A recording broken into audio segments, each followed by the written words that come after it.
మనది చాలా great civilisation అండి.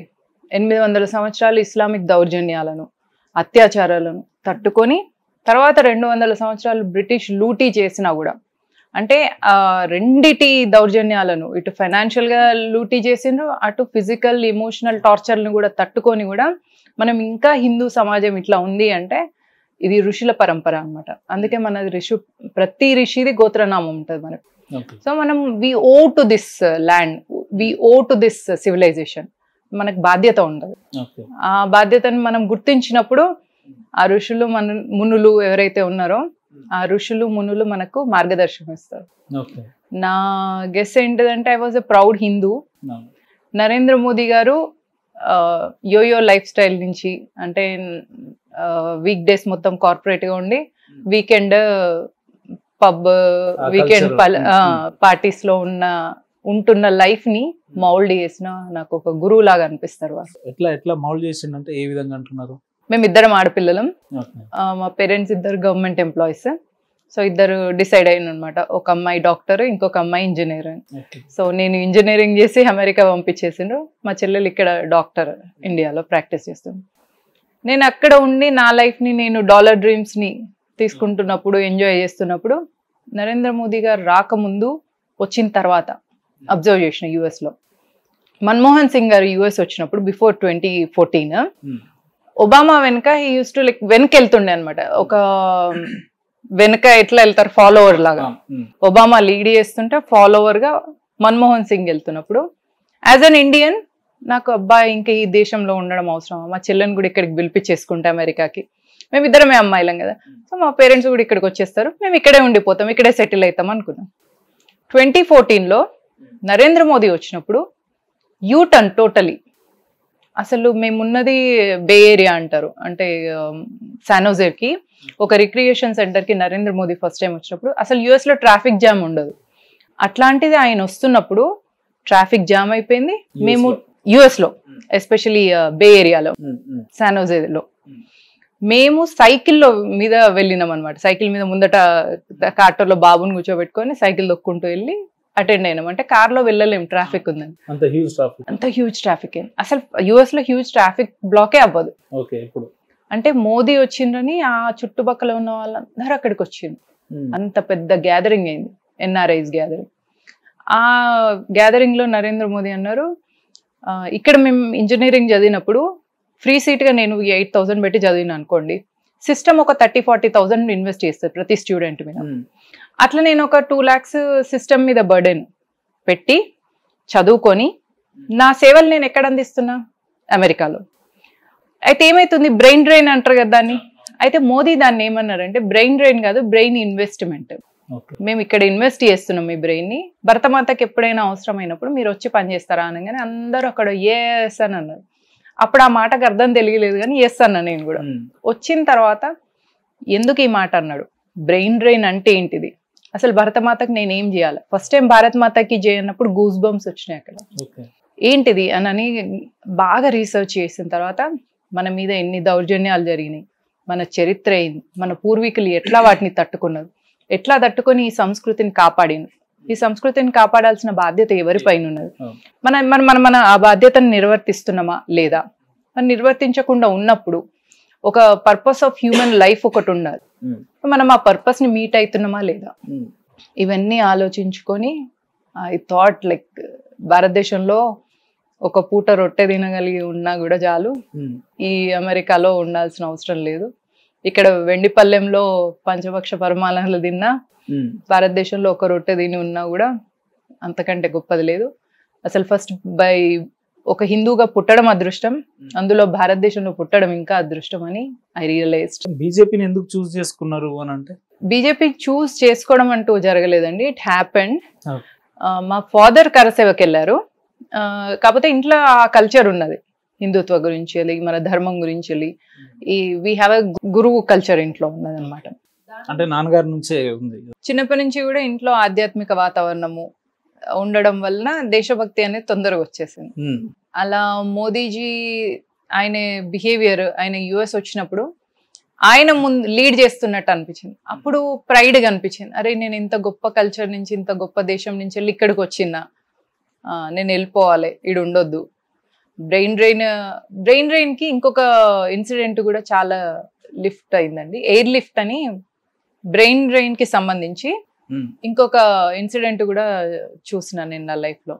ఎయిర్ లిఫ్ట్ అని ఒక మూవీ వచ్చిందండి, అది రియల్ లైఫ్ హిస్టరీ అనమాట.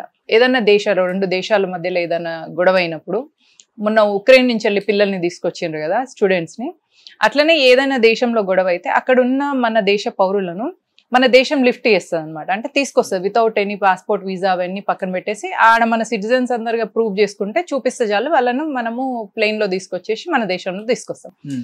ఇదే పరిస్థితి అమెరికాకు కెనడాకి, అమెరికా కానీ మెక్సికోకి కానీ ఏదైనా వార్ అయినప్పుడు నేను బ్యాక్ వచ్చేస్తా కదా. అంటే అక్కడ బాగున్నప్పుడు ఆడ ఉంటా, అక్కడ ఏమైనా బాగాలేదు అంటే అక్కడి నుంచి నేను నా దేశం వచ్చేస్తా. అంటే మంచిగా ఉన్నప్పుడు ఇక్కడ ఉండను నేను. ఇది ఒక అవకాశవాదం లాగా అనిపించింది. సో ఇవన్నీ మరి నా పర్సనల్ ఒపీనియన్స్. ఇప్పుడు అక్కడ ఉన్న వాళ్ళందరూ ఇట్లా ఆలోచించాలని చెప్పడం నా ఉద్దేశం కాదు, నాకు అట్లా అనిపించింది. కాబట్టి నేను నా దేశంకి నేను ఏదైనా కాంట్రిబ్యూట్ చేయాలి తప్ప ఇక్కడ నుంచి ఏం తీసుకెళ్ళాలి అనే దానికంటే కూడా నేను ఏమేమి ఇవ్వగలను అని ఆలోచించి గ్రీన్ కార్డు, మా ఇల్లు, మంచి job, that in California cancel చేసుకురా అవన్నీ తీసుకొని వదిలేసి వచ్చేసిన. ధర్మం కోసం గ్రీన్ కార్డు లేదంటే అక్కడ స్థిరాస్తులు అన్ని కూడా, అంటే నేను వచ్చేటప్పుడు ఇంత ప్లానింగ్ చేసుకొని రాలేదు, బట్ నేను ఒక నెగటివ్ అవకాశవాదంగా జీవిస్తున్నాను అనిపించింది నాకు. వచ్చిన తర్వాత వస్తుంటే క్లారిటీ వచ్చింది. అంటే ఇప్పుడు మనం నైట్ వెళ్తుంటే మన కార్కి ఉన్న హెడ్ లైట్ మనకు మార్గదర్శనం ఇస్తుంటది కదా, పోతుంటే డైరెక్షన్ పాత్ చూపించినట్టు. వచ్చిన తర్వాత నేను ఏవైతే బ్రేకింగ్ ఇండియా ఫోర్సెస్ ఉన్నాయో, మన ధర్మాన్ని కౌంటర్ చేస్తున్నాయి, ఎస్పెషల్లీ క్రిస్టియన్ మిషనరీస్, వీటిని చూసిన నేను. వీటి మీద నాకు ఎక్కువ ఉండింది, ఇస్లాం మీద అంత నాలెడ్జ్ లేదు. కానీ ఎప్పుడన్నా అనిపించిందా మ్యామ్, ఇప్పుడు స్వతంత్రం వచ్చి 70 ఏళ్ళు పైబడినా కూడా భారతదేశం ఇంకా స్టిల్ డెవలపింగ్ కంట్రీ అంటాం. ఇప్పుడు ఇతర దేశాలలో ఉన్న చాలా మేధావులు లేదంటే ఇంటలెక్చువల్ సైంటిస్టులు కావచ్చు, పెద్ద పెద్ద డాక్టర్లు కావచ్చు, వాళ్ళంతా మన భారతీయులు.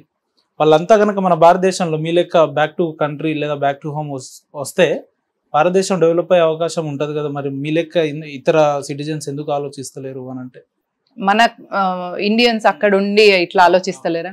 అవసరం లేదు, అక్కడ ఉండి కూడా మన దేశం గురించి ఆలోచించవచ్చు. మనది ఇప్పుడు ఇస్లాం కానీ క్రిస్టియానిటీ, ఫారెన్ రిలీజియన్స్ ఏవైతే ఉన్నాయో అవి డివైడ్ చేస్తాయి హ్యూమానిటీని. అంటే ముస్లిమ్స్ ఎట్లా డివైడ్ చేస్తారంటే హ్యూమానిటీని మోమిన్స్, అంటే ఎవరైతే ఇస్లాంని ఫాలో అవుతారో వాళ్ళని మోమిన్స్ అంటారు, నాన్ ముస్లిమ్స్ ని కాఫిర్స్ అంటారు. క్రిస్టియానిటీ కూడా బిలీవర్స్, నాన్ బిలీవర్స్ అంటారు. అంటే క్రిస్టియానిటీని నమ్మే వాళ్ళు బిలీవర్స్ అవుతారు, మన లాంటి వాళ్ళు క్రిస్టియానిటీని నమ్మని వాళ్ళం మనం నాన్ బిలీవర్స్ అవుతాం. బట్ దెన్ హిందుత్వం ఎప్పుడు అట్లా చెప్పదు, వసుదైక కుటుంబకం. ఇప్పుడు మనం ముస్లిమ్స్ క్రిస్టియన్స్ అని మనం డివైడ్ చేయం, మనది యూనివర్సల్ కాన్సెప్ట్ ఉంటుంది. సో మనం ఏ దేశంలో ఉన్నా పర్వాలేదు, మనం పనిచేయాల్సింది భరతమాత కోసం కాదు, ఈ ధర్మం కోసం పనిచేయాలి. అందుకే చూడండి, ఆర్ఎస్ఎస్ ఇక్కడ రాష్ట్రీయ స్వయం సేవక్ సంఘ్ అంటారు, అమెరికాలో ఉంది, అక్కడ హిందూ స్వయం సేవక్ సంఘ్ అంటాం. అంటే ఈ హిందూ ధర్మాన్ని, వాట్ ఈజ్ హిందూ ధర్మ? Universal theory. యూనివర్సల్ థియరీ ఇస్లాంలో ఉండదు, క్రిస్టియానిటీలో ఉండదు, ఓన్లీ హిందుత్వంలో ఉంటుంది. ఇప్పుడు మీరు ఒక క్రిస్టియన్ అయ్యి ఉండి మీరు కేక్ కట్ చేసిన అనుకోండి ఫర్ క్రిస్మస్, నేను తింటా, ఇస్తే తీసుకుంటా. బట్ ఒక క్రిస్టియన్ మనం ఇస్తే తీసుకోడు. అప్పుడు మన నెక్స్ట్ రియాక్షన్ ఎట్లా ఉండాలి? నువ్వు తీసుకోవు కాబట్టి నేను తీసుకోవట్లేదు. ఇనీషియల్ గా మనది అట్లా ఉండదు. కొంతమంది హిందువులు కూడా దర్గాలకు వెళ్తారు, వాళ్ళు ఫోర్స్ చేస్తే వాళ్ళ ఫ్రెండ్ కమ్యూనిటీలో ఎవరైనా ఉంటే పోతారు. కానీ ముస్లిమ్స్ మన గుళ్ళల్లోకి వచ్చి స్టే చేయమని అంటే 5 minutes కూడా నిలబడరు. ఎందుకంటే ఇప్పుడు మీ కుటుంబంలో మీ అమ్మకి ఇష్టదైవం వేరే ఉండొచ్చు, మీ నాన్నగారికి ఇష్టదైవం వేరే ఉండొచ్చు, మీకు ఇష్టదైవం వేరే ఉండొచ్చు. ఈ యూనిటీ ఇన్ డైవర్సిటీ అనేది కుటుంబంలోనే ఫామ్ అవుతుంది ఒక హిందూ పిల్లాడికి ఎవరికైనా కూడా. దాని నుంచి మనం ఏమనుకుంటాం, ఆహా జీసస్ క్రైస్ట్ కూడా ఒక మార్గం, దేవుడే, అల్లా కూడా ఒక మార్గం. అది యాక్చువల్లీ ట్రూత్, మనం అట్లా అనుకుంటాం. కానీ ఎదుటివాడు అట్లా అనుకోనప్పుడు నీ రియాక్షన్ కూడా వాడికి తగ్గట్టు ఉండాలి. అంటే వాళ్ళు ఎట్లా ఆలోచిస్తారో మనం కూడా అట్లా ఆలోచించాలంటున్నా. అట్లా ఆలోచించడం కాదు, వాళ్ళు ఎట్లనన్నా ఆలోచించని, మన ధర్మం మనకేం చెప్తుందో అట్లే ఆలోచించాలి. కానీ రియాక్షన్ ఎట్లా ఉండాలి అంటే మీ యాక్షన్ కి బట్టి నా రియాక్షన్ ఉండాలి. మీరు చెంప మీద కొడితే ఇంకో చెంప ఎందుకు చూపించాలా? చెయ్యి నరికేద్దాం. నువ్వు ఫస్ట్ ఆఫ్ ఆల్ ఎందుకు కొడతావు? చాలా పెద్ద స్టేట్మెంట్ ఇది. నువ్వు చెంప మీద కొడితే నీ చెంప నేను కొట్టను, ఎందుకంటే నేను నిన్ను కొట్టాలి అని నా ధర్మం నేర్పియలే. కానీ నువ్వు నా ధర్మంలో ఉన్న టాలరెన్స్ ని అడ్వాంటేజ్ గా తీసుకొని నువ్వు నా చెంప మీద కొడితే నేను నీ చెయ్యి విరగొడతా. నెక్స్ట్ టైం నన్ను కొట్టడం కాదు, ఇంకెవరిని కొట్టడానికి కూడా నీకు ఆ చెయ్యలేవద్దు. అంటే మీరు ఏంటి ఈ దేశంలో మన ధర్మాన్ని ఎవరైతే వ్యతిరేకిస్తారో వాళ్ళు ఇక్కడ ఉండడానికి వీల్లేదు అని అంటున్నారా? ఎట్లా? మన ధర్మంలో డివిజనే లేదు కదా. ముస్లిం క్రిస్టియన్ ముస్లిం అనేదే లేదు. మనదంతా కూడా వసుదైక కుటుంబం, ఈశ్వర సర్వభూతానం. ఇప్పుడు ఒక సముద్రం దగ్గరికి వెళ్ళిండ్రు, ఒక గ్లాసు, ఒక బకెట్, ఒక డ్రమ్ము, ఒక కప్పు, అన్నిట్లలో సముద్రం నీళ్లు పోసింది అనుకోండి. అట్లా ఒక్కొక్క కంటైనర్ లో ఒక్కొక్క వాటర్ ఉన్నంత మాత్రాన వేరేలా ఉంటుందా? అన్నిటి వాటర్ క్వాలిటీ ఒకటే కదా. టెస్ట్ చేస్తేనైతే అన్ని ఒకేలా ఉంటాయి కదా. ఇన్ ద సేమ్ వే ముస్లిం అయినా, క్రిస్టియన్ అయినా, హిందూ అయినా కూడా ఆ పరమాత్మ అంశం మనము అనేది మన సంస్కృతి నేర్పిస్తుంది. కానీ మీరు ఇట్లా యూనివర్సల్ గా చెప్తున్నారు కదా, మీ మతం ఉంది కదా, అల్లాని నమ్ముకోండి, జీసస్ ని నమ్ముకోండి అని చెప్తే ఓకే. కానీ అల్లాని నమ్ముకున్న వెంటనే రాముడు సాతానని, రామాలయాలన్నిటిని కూల్చేయాలని, అసలు రామాయణమే జరగలేదు ఇట్లా అన్నా అనుకో, దానికి రియాక్షన్ అంటే వాళ్ళు ఏమంటారంటే ఖురాన్ లో దేవుడు ఒక్కడే అని చెప్తుంది, బైబిల్లో కూడా ఒక్కడే దేవుడు అని చెప్తుంది. కానీ వెన్ ఇట్ కమ్స్ టు హిందువులకు వేలాది దేవుళ్ళు, లక్షలాది దేవుళ్ళు ఎందుకు ఉన్నట్టు అనేది ఒకటి చెప్తారు వాళ్ళు. మరి దీనికి ఏం చెప్తాం మనం? ఇందాకే చెప్పినా కదండి, సముద్రంలో ఉన్న వాటర్ ఆ గ్లాస్ లో ఉన్న వాటర్ క్వాలిటీస్ ఎట్లయితే సేమ్ ఉంటాయో రియలైజ్ అవ్వాలన్నమాట. ఆ గ్లాస్ లో ఉన్న వాటర్, సముద్రంలో ఉన్న వాటర్ నేను ఒకటే అని రియలైజ్ అవ్వడమే అదే హిందుత్వం. అంటే నా లోపల ఉన్న ఆత్మస్వరూపాన్ని నేను రియలైజ్ అయినప్పుడు, ఇది థియరిటికల్ గా చెప్పడం మనకు తెలుసు, కానీ ప్రాక్టికల్ గా మనం రియలైజ్ అయినామంటే మనం ఋషులు మునులం అయిపోతాం. కాబట్టి ఇక్కడ ఏంటంటే మనం రియలైజ్ అవ్వాలి మన డివైన్నెస్ ని. అది ప్రతి హ్యూమన్ బీయింగ్ లో ఉంటది, ముస్లిం అయినా క్రిస్టియన్ అయినా. హిందూ ముస్లిం బాయ్ బాయ్ అనేది ఎప్పుడన్నా విన్నారా మేడం? ఆ ట్యాగ్ తెలిసే ఉంటది మీకు. మరి నిన్న మొన్న మీరు ఒక సోషల్ మీడియాలో చూసినాం, ముస్లిం అనేవాడు వాళ్ళు మనకు అన్న కాదు, అసలు వాళ్ళ చెల్లెలకి అన్నలు కాదు, మనకి ఎట్లా అవుతారు వాళ్ళు, ఒక రకంగా మనకు బామ్మర్దులు అవుతారు అని అన్నారు. అట్లా రాజా సింగ్ అన్నారు అన్నట్టు అదే మీనింగ్ వస్తుంది. కాబట్టి హిందూ ముస్లిం బాయ్ బాయ్ అనే ట్యాగ్ లైన్ ని కాస్త తీసేసి మీరు ఎందుకు అలాంటి వ్యాఖ్యలు చేయాల్సి వచ్చింది? ఆ సందర్భం ఏంటి అని అంటే, అసలు అది మొత్తం వీడియో ఏంటిదంటే, వాడు వాళ్ళ చెల్లెకే అన్నగానప్పుడు మనం అన్న అంటే వాడు మనకు అన్న అవుతాడా? ఇది స్టేట్మెంట్. ఇస్లాం ప్రకారంగా మీరు కజిన్ సిస్టర్స్ ని పెళ్లి చేసుకోవచ్చు, అది ఎవ్రీ ముస్లిం యాక్సెప్ట్ చేస్తాడు. మీరు ఆ వీడియో చూపించండి ఎవరైనా ముస్లిం కి, ఇందులో రాంగ్ ఉందా అంటే ఎవరు కూడా రాంగ్ అని అన్నారు. ఎందుకంటే మన సంస్కృతిలో, మన కల్చర్ లో, మన ట్రెడిషన్ లో అన్న భార్య తల్లితో సమానం, వదిన. తమ్ముడి భార్య కూతురుతో సమానం. అంటే మరదలు అని చెప్పేసి భార్య చెల్లెను మరదలు అనుకోవచ్చు, కానీ తమ్ముడి భార్య మరదలు కాదు, కూతురుతో సమానం అవుతుంది. అదే పెళ్ళాం చెల్లె ఉందనుకోండి, ఆమె మరదలు అంటే సాలి ఆది గర్వాలి అని కూడా అంటాం కదా, అది ఆమె సాలి అవుతుంది. తమ్ముడి భార్య సాలి అవ్వదు, కూతురుతో సమానం అవుతుంది. ఇది మన సంస్కృతి.